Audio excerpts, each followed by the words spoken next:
आज के वीडियो में बहुत ही ख़ास बातें मैं बताने वाली हूँ। बहुत सारे मेरे ऐसे दर्शक हैं, बहुत सारे मेरे ऐसे कलेक्टिव है, बहुत सारे मेरे ऐसे माता रानी के प्यारे-प्यारे भक्त हैं, जिन्हें हमेशा ये डाउट रहता है कि वे इतना पूजा-पाठ करते हैं, उसके बाद भी उनका रिज़ल्ट नहीं मिल रहा है। पूजा-पाठ करने के बाद भी हर दिन वो हनुमान चालीसा करते हैं, दुर्गा चालीसा करते हैं, कोई पाठ करते हैं, लेकिन उनका रिज़ल्ट नहीं उन्हें मिल रहा है। जिस चीज़ के लिए वो पूजा कर रहे हैं, उनको कोई फ़ायदा नहीं हो रहा है। उन्हें काफ़ी समय हो गया, 20 साल हो गए, 25 साल हो गए, 50 साल हो गए पूजा करते-करते, लेकिन उन्हें कोई रिज़ल्ट कोई ऐसा दिख ही नहीं रहा है, जिससे कि उन्हें लगे कि ना उन्हें कोई बॉडी में कोई किसी तरीके की कुछ चीज़ें हो रही है, ना उनके साथ जीवन में कोई चेंजेज़ आ रहे हैं, ना उन्हें 3D वर्ल्ड में किसी तरीके की चीज़ें महसूस हो रही है, ना वो 3D वर्ल्ड से 5D वर्ल्ड में जा पा रहे हैं, उन्हें क्यों नहीं हो रही है? तो इसी सिलसिले में मैं आज बात करने वाली हैं, क्या बात है, क्या होनी चाहिए, कैसे आपको पूजा करनी चाहिए, जिससे कि आपकी पूजा सफल हो। उसी के रिगार्डिंग में एक छोटी-सी वीडियो मैं बनाने वाली हूँ। जय माता दी, जय माँ भवानी, जय माँ काली। आप सभी का बहुत-बहुत स्वागत है माँ भवानी की बेटी यूट्यूब चैनल में। एंड एक और चैनल है भुवनेश्वरी डिवाइन टैरोट, आप वहाँ भी जाइए, आप रीडिंग करा सकते हैं। पर्सनल रीडिंग का नंबर है 70044454 7004440543। इस नंबर पे आप कॉन्टैक्ट कर सकते हैं मुझसे एंड व्हाट्सएप कीजिएगा प्लीज़, प्लीज़, प्लीज़। एंड इसके अलावा किसी भी तरीके की चीज़ें तंत्र बाधा से अगर आप पीड़ित हैं या आपको गुरु के रिगार्डिंग कोई चीज़ पूछना, गुरु बनाना है, आपकी पूजा पाठ नहीं सफल हो पा रही है, तो इसके एवज में आप किसी भी तरीके का कोई प्रश्न आप पूछ सकते हैं, स्लॉट बुक करा सकते हैं।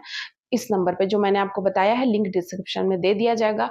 एंड और भी आप वीडियो देखिए please. So thank you so much. सबसे पहले मैं आपको बता दूँ कि अगर आपकी पूजा सफल नहीं हो रही है, तो इसका बहुत सारा रीज़न हो सकता है। सबसे पहला रीज़न हो सकता है कि आपके घर में किसी प्रकार का कोई दोष हो, किसी प्रकार का कोई कुल दोष हो सकता है, जो कि काफ़ी पीढ़ी पहले लगा था, तो उसकी चीज़ें आपके ऊपर पड़ती हैं, जिसकी वजह से भी आपकी पूजा सफल नहीं होती है। दूसरा रीज़न है कि आपके घर में कोई नकारात्मक शक्ति है, जिसकी वजह से वो इतनी प्रचंड है, क्योंकि नकारात्मक शक्तियाँ भी बहुत तरह की होती है। कोई कम ताकतवर होती है, कोई कम उससे ज़्यादा शक्तिशाली होती है, तो और फिर वो उनकी पैठ कितने सालों से है, वो भी डिपेंड करता है। तीसरी बात कि बहुत सारे लोग हैं जो कि जिनका अपना मकान नहीं है, किसी और के मकान में रहते हैं, तो ऐसी स्थिति में भी जहाँ पे भी वो रहते हैं, उस मकान का क्या स्थिति है, उस मकान में पहले क्या हो चुका था। मेरे पास ऐसा केस आया है जिसमें एक मकान में किसी ने कोई आत्महत्या कर ली या इस तरीके की चीज़ें हुई थी, एंड उसमें कोई और लोग रहने आए, एंड उनकी जो भी डेड बॉडी है उसी फील्ड में, मतलब उसी जगह पर दफना दी गई।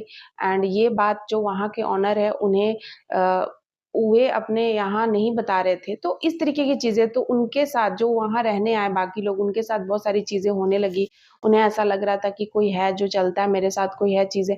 तो ये नेगेटिविटी भी होती है, और बहुत तरह की, ऐसा नहीं कि सिर्फ मकान में, आप बाहर से भी आ सकती है, बहुत तरह की चीज़ें होती है। नेक्स्ट है कि आपके कुंडली में किसी प्रकार का कोई दोष है, आपके ऊपर कोई श्राप है। नेक्स्ट, आपके ऊपर कोई श्राप है, कोई ऐसा काम आपने किया जिसकी वजह से आपको श्राप लग गया, जिसकी वजह से आपकी पूजा सफल नहीं हो पा रही है, बहुत समय से कर रहे हैं लेकिन हो नहीं पा रही है।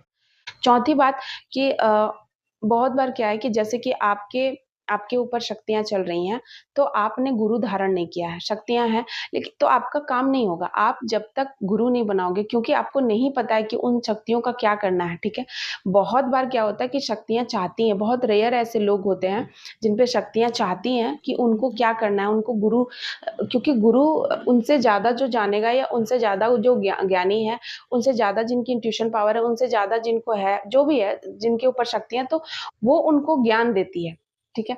बहुत बार क्या है कि आपको गुरु बनाने की ज़रूरत होती है, आप नहीं बनाते हैं। आपको लगता है कि मेरे पास शक्तियाँ आ रही हैं, मैं क्यों गुरु बनाऊँ, मैं खुद बन सकता हूँ, इस तरीके की चीज़ें, फीलिंग आती हैं, और उसमें क्या होता है कि आपके ऊपर नेगेटिविटी हमला कर देती है, ठीक है? आपको ऐसा लगता है कि ये चीज़ें नेगेटिविटी तुरंत नहीं हमला करती है, ज़रूरी नहीं कि आपके ऊपर आ रही है, नहीं हो रहा है तो। गुरु आपके जो होते हैं, जैसे कि वैसे तो कण-कण में देवी-देवता हैं, ठीक है? आप जहाँ पर भी हैं, लेकिन जब कोई दरबार चलाता है, जो सच्चा माँ का भगत होता है, वास्तविक भगत, मैं ऐसे 2 नंबर के इंसान या फिर ऐसे जो पाखंडी लोग हैं, मैं उनकी बात नहीं कर रही हूँ, ऐसे जो वास्तव में जो देवी-देवता को नहीं मानते हैं, कोई और चीज़ों को उन्होंने पाल कर रखा है, मैं उनकी बात भी नहीं कर रही हूँ। जो वास्तव में देवी-देवता की पूजा करते हैं, जो वास्तव में भगत है, जो वास्तव में देवी-देवता के भक्त हैं, वे क्या करते हैं कि जब वे अपनी पूजा, अपना बल, अपना तप, वे इस तरीके का जीवन जीते हैं, तो जिसके वजह से उनके वे देवता तुल्य हो जाते हैं। और जब वे देवता तुल्य होते हैं तो देवी देवता सभी जागृत रहते हैं उनके यहाँ पर, चाहे वो जहाँ पर भी रहें, उनका घर, उनका जो जिस स्थान पर भी रहें, ठीक है। तो शक्तियाँ उनकी ताकतवर होती है। आपके पास भी शक्तियाँ हैं, मान लीजिए कि आपके ऊपर भी शक्तियाँ आ रही हैं, लेकिन आपकी शक्तियाँ अभी कमज़ोर हैं, मजबूत नहीं हुई है। और ये जो प्रोसेस होता है ना, शक्तियों का आना एंड उसके बाद शक्तियों का मजबूत बनना, ठीक है, एंड आगे बढ़ना, ये बहुत ही कठिन होता है। ये जो इसमें इसीलिए गुरु की ज़रूरत पड़ती है, क्योंकि आप अकेले नहीं नहीं हैंडल कर पाते हो, सबकी बस की बात नहीं होती है ये चीज़ें करना। तो ये जो यहाँ से यहाँ तक का जो प्रोसेस है, जो क्रिया है, एक स्टेप बाय स्टेप चला जाता है। ऐसा नहीं कि अब शक्तियाँ आ गई तो सब होने लगेगा, ऐसा नहीं होता है। बहुत सारे स्टेज से इंसान को गुजरना पड़ता है। तो जब आप ये नहीं करते हैं, तब भी आपकी पूजा पाठ जो होनी चाहिए, जिस तरीके से आपको करनी चाहिए, वो आपको गुरु बताते हैं। आप खुद ही, आपको जितना आता है, जितना समझ आता है, उतना आप कर लेते हो। वैसे नहीं होता, कुछ भी कर रहे हैं, बहुत लोग कुछ भी पाठ पढ़ रहे हैं, सारी चीज़ें कर रहे हैं एक साथ, ये भी देवता को पूजा कर रहे हैं, वो भी कर रहे हैं, ये भी, तो उस तरीके से नहीं होता है अगर आपके साथ है तो। और ऐसे में भी बहुत बार जो आपके साथ शक्तियाँ हैं, वो आपका काम नहीं करती हैं। जब आप एक प्रॉपर गुरु, जिनको ज्ञान है, नॉलेज है, उनके साथ जुड़ते हैं, तो ऑटोमैटिक फिर आपके काम बनने लगते हैं। आप देखना, ऑटोमैटिक आपको बहुत सारा रास्ता क्लियर हो जाता है। ऐसा लगता है जैसे कि यही समय था, यही गुरु धारण करना बाकी था। इसी आप सिर्फ गुरु धारण करते हो, उस पर्टिकुलर इंसान से कनेक्ट होते हो, ठीक है? और चीज़ें स्टार्ट हो जाती हैं आपके जीवन में, अलग ही तरीके का एक आपका ज़िंदगी स्टार्ट हो जाता है। तो ये इसीलिए इस चीज़ को, गुरु धारण को इतना महत्व दिया गया है। आशा करती हूँ कि आप सभी ये बात समझेंगे। और सबसे महत्वपूर्ण बात जो मैं बता रही हूँ, वो ये कि आप बहुत टाइम से, मैं एग्ज़ाम्पल से बताती हूँ कि जैसे आप बहुत टाइम से हनुमान चालीसा कर रहे हैं, आप कंटिन्यूअस हर दिन हनुमान चालीसा करते हैं, रात को भी कर रहे हैं, दिन को भी कर रहे हैं, लेकिन आपको कोई फल नहीं मिल रहा है, ठीक है? आपको नहीं लग रहा है कि मेरे साथ कुछ चीज़ें हो रही हैं, अनुभव हो रहा है या कुछ बदल रही हैं, या लेकिन जब आप किसी दरबार से जुड़ते हैं, कोई ऐसे पर्सन से जुड़ते हैं या कोई ऐसे दरबार से जुड़कर, और उनके कहे अनुसार अगर वही काम आप जब करते हैं संकल्प के साथ, जो वो बताते हैं, तो आपका काम आप देखोगे कि आपको कुछ ही दिन में, जैसे आपने 21 दिन का संकल्प लिया, 41 डेज़ का लिया, तो उस उतना में ही आपको अपने आप में चेंजेस दिखाई देने लगता है। क्यों?